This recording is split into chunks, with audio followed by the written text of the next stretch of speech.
Welcome everybody to the DC New 52 review. I want to thank you for tuning into this episode. I am your host, Paulie DC, and let's get into another one of these things. Today, I will review Justice League Vol.2. It was titled The Villain's Journey, and it was written by Geoff Johns with art by Jim Lee and Scott Williams, with issues 7 to 12 being released between February and July of 2012.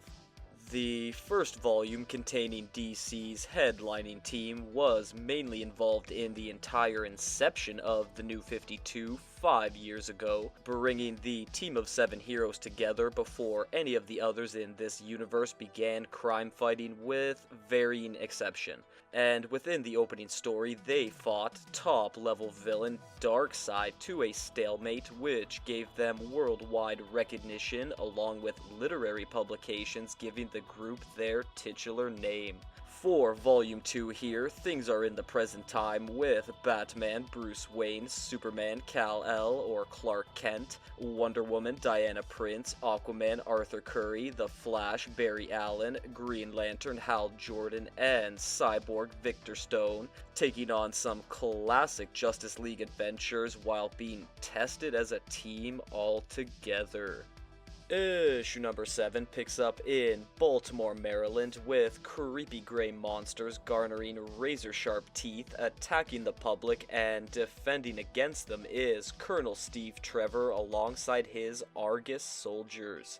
That is until our titular team arrives, getting right into the fight with a sweet double-page spread by this edition's artist, Gene Ha. Once the first wave of enemies is dealt with, the Justice League comes together to plan and get some intel, as it is said a Dr. Samuel Street delivered a deadly spore virus to Argus but was attacked by an unknown entity, thus releasing the virus and creating those spore creatures. Green Lantern here is also shown to be a fan of testing Batman's patience, which he gets questioned about by the Flash due to being more of the mature one. However, they can't talk much due to finding the master spore monster now, who is Dr. Street, which requires help from the rest of the team, except we don't get to see the fight. It's one of those you'll have to imagine types. Because instead, things cut 2 days later with Steve among the US Congress answering questions, listening to a reporter shout Super Friends callbacks. Then he gets his balls broken by a scumbag journalist about his Wonder Woman relations, which he quickly deals with before meeting his new assistant, Ida Candy. Yes, that is really her name. It is also shown that the JL has set up their classic satellite base above the Earth called the Watchtower since Volume 1, and this has warranted suspicion now of what's among the vessel up there, but Trevor easily shuts down anything more in this now turned interrogation after suggesting the Justice League turns attention to them. And considering that this is a room full of US politicians, they back down immediately, allowing Steve some private time in his office. He goes on to contact the Justice League via screen chat, and after Wonder Woman answers, she seems to be the only one to care about Trevor since Green Lantern just asks for supplies. Cyborg says pass on a message to his dad saying leave him alone, and Batman states the Justice League International is a joke that needs to be shut down, which was a weird comment considering he appeared to respect that team while working with them, even doing a solo job with leader Booster Gold and asking Batwing to support the group. Anyway, it is made clear here next that Steve is in love with Wonder Woman and told her this point blank only to be shot down. Way more to come on that, but to finish, it seems that David Graves, who wrote the Justice League Gods Among Men book, is now plotting against them for some reason. Issue number 8 is a good old team-up beginning on Steve again being pressed by the US Congress about the Justice League and why they don't open their ranks, with Trevor knowing exactly why this question came up, saying the US government wants to plant an insider. their first choice, Green Arrow Oliver Queen. Well, he was the most requested character to appear in the 2000s JL cartoon.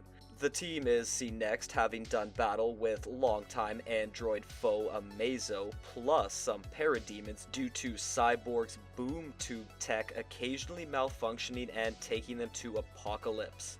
Important because they'll be going there a lot.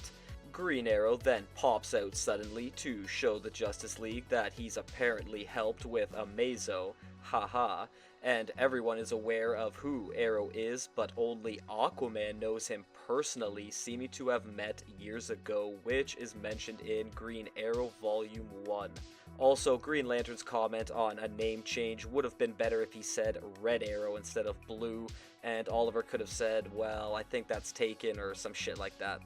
A week later, the Justice League is shown to have gotten in on Batman's Night of the Owls havoc, being seen on a plane protecting Gotham government agents from the Court of the Owl's talons, which Green Arrow followed behind on, and after revealing himself, he tells Aquaman he didn't need help leaving the island he got himself marooned on. A big part of Arrow's origin tale, but anywho, after sort of helping again and asking if he's in now, the Justice League leaves him on the side of the friggin' road.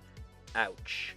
Another week later, the Emerald Archer tries for a third time's the charm thing, helping the JL with some hooded goons, but is flat out denied again. However, this time we find out he's been working with Steve Trevor all along, and the two have a little chat as Oliver says he wants to make up for past transgressions, so Steve-O has an offer for him to join a new team.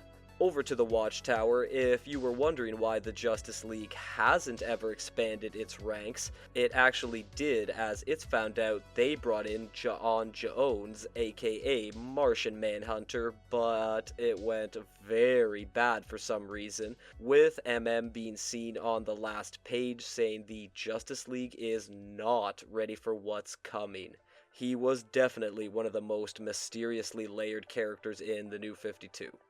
Issue number 9 begins a 4-part story starting on a 4-year flashback to Justice League Gods Among Men author David Graves being terminally ill, and after his doctor suggests euthanasia, David kills the guy, beginning his journey of revenge on his one-time idols because they couldn't save him. Okay, yeah, we're gonna get some major philosophical stuff by the end of this one. Next up, Steve is seen being berated by news people regarding Wonder Woman dumping him before he visits his sister Tracy. Then it's over to Batman finding out the bi-weekly Arkham Asylum breakout is happening thanks to supervillain The Key. So he contacts Superman, currently as Clark Kent, sneaking a peek at the rather arousingly dressed Lois Lane, and the two suit up for action. Supes gets into a tussle with Clayface being the only one dumb enough to take him on, and even Cyborg gets in on this, boom tubing in to help map things out, while saying to Batman that no tech on the Earth can be hidden from him. He was a lot more than just your typical Cyborg in the New 52. Back to Trevor, he's now catching a newscasting of his breakup with Wonder Woman. Yes, that's gonna be an important plot point in this story, but then an ominous figure appears in his apartment, leading into the next time Steve being seen. He's tied up in the middle of being tortured for information about the Justice League, except because he ain't cracking, his enemy threatens his family, which appears to change his mind. The Flash and Green Lantern get their page time next, with them having stopped an Iron Heights prison riot that resulted in the escape of villain Weapons Master, so the two get ready to question him, with Flash comedically failing at doing the bad cop to Green Lantern's good cop, meaning they gotta call in Wonder Woman to use her lasso of truth. Also, there was snippets of this trio's past here, just like the other members in this edition, which becomes more focused on later, but to finish, both of the captured Weapons Master and the Key admit that someone called Graves came to them with evil intentions. Issue number 10 starts 3 years ago in Central Asia with David Graves traveling through the snowy mountains, and when deep enough he meets the imposing beings known as the Asuras, which in Buddhist means Titan or anti-god, and they tell Mr. Graves he must continue his journey alone while leading him to an old temple. Seems a bit oxymoronic. Cutting to the present, Steve looks to be in that same temple, and when left alone, he painfully escapes, but on the way out gets attacked by some nasty spirits. Moving over to Aquaman, he's saving people on the water and getting classically disrespected. Guess that carries up from his own series, but we also see his throwback scene here with a guy called Vol.2. Then he joins the team to find out from Batman that a collection of all of their rogues have been targeted and forced to tell a guy named Graves everything they know about the JL. As for everything that is said next, from who the team spends time with outside the circle, to what their professions are like reporter and forensic cop, the oddest thing about it is none of them hardly know those things about their comrades. Y'all have been together half a decade and haven't tried to become friends in any way that share stuff any colleagues would? Why? You trust your lives in battle to each other but can't mention your girlfriend or job? Pfft, man, I don't know and I don't care. What's more important here is Batman and Superman admitting they work outside of the team together and trust one another more than the rest, which should make those other 5 rather nervous. A major problem arises though when someone using Steve Trevor's access code to the watchtower boards the vessel, and obviously Batman first realizes that this is David Graves, but Wonder Woman has no time for talk, springing into attack only to be uncharacteristically stopped in seconds due to Graves being very powerful. The rest of the Justice League go on the offensive now, proving no match either, as GL is taken down, followed by Flash, Aquaman, and Cyborg, with us also getting visions of how David sacrificed the souls of his dead family to the Asuras in order to gain these abilities. Mega yikes. To end though, Superman and Batman are defeated last, with him saying the Justice League killed his wife and kids. Issue number 11 continues right from the previous one, with Batman being the first to recover, and when he tends to the others, they mention that when Graves' spirits blitzed them, some of their most painful memories were relived.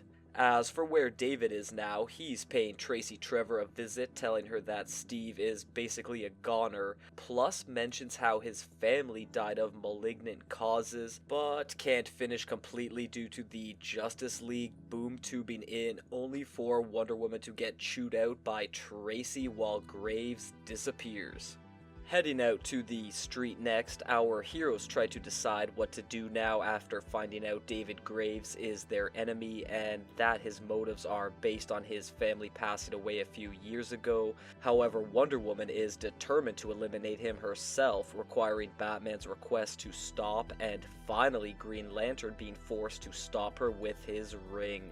Well, actually, he only holds her for a few seconds because she breaks out of his weak construct, which gives me a chance to mention that if the whole Geoff Johns GL run and all its events were put in the 5 years before this book, but after the Justice League's inception, that means Hal lost his Green Lantern Corps membership at the end of the War of the Lanterns story, and that tells us that the ring he's wearing currently is the one Sinestro gave him in his New 52 Green Lantern title, which he doesn't have full control of, nor an actual Green Lantern to charge it. Just wanted to toss all of that out there. Back to the shitstorm that's about to erupt, Wonder Woman has sent GL flying, but now it's his turn, rushing Diana full speed and causing more damage around them, so Superman tries to break it up just to get a kick to the face from Wonder Woman. Yeah, I know she's strong, but to send Supes absolutely careening like this, it seemed a bit inaccurate. Anyhow, the other four men have to crowd control now, except things become much worse due to Graves planning on these internal problems to blow up and is somehow broadcasting it to the entire world. Oh boy. Cyborg steps up though, boom tubing the team to David's secret cabin, then finally Aquaman and the Flash are the ones that settle everything down. Batman then does Batman now, figuring out Graves' family were infected by rare cancer from Darkseid's invasion and the deadly energies that came with him, so logically the JL was blamed for it. Totally makes sense. To finish, it is discovered that David's temple hideout is in somewhere called the Valley of the Souls, meaning that's where the team must go, and upon arrival, then entry, they are all met with more scary spirits that have them seeing lost loved ones, with the big shock coming to Wonder Woman as Ghost Steve finds her saying it is too late. Issue number 12 concludes this story, opening on the world collectively reacting to the Justice League's public brawl, along with the download on how Steve Trevor was an army pilot who crashed on Paradise Island where he met Wonder Woman, thus beginning their relations, which also put him on the fast track to becoming the Justice League's liaison. And lastly, everyone is now aware that David Graves is a full-blown supervillain thanks to Tracy Trevor. Sliding back to the Valley of the Souls, the many spirits within continue to bewitch the Justice League with painful memories and thoughts right before going on a vicious attack when they are all at their most vulnerable, reducing them to weakened forms at Graves' will, who's quite surprised how all of them have experienced loss like normal humans. He even wants the team to help him destroy the temple so they can free these spirits. However, surprise, surprise,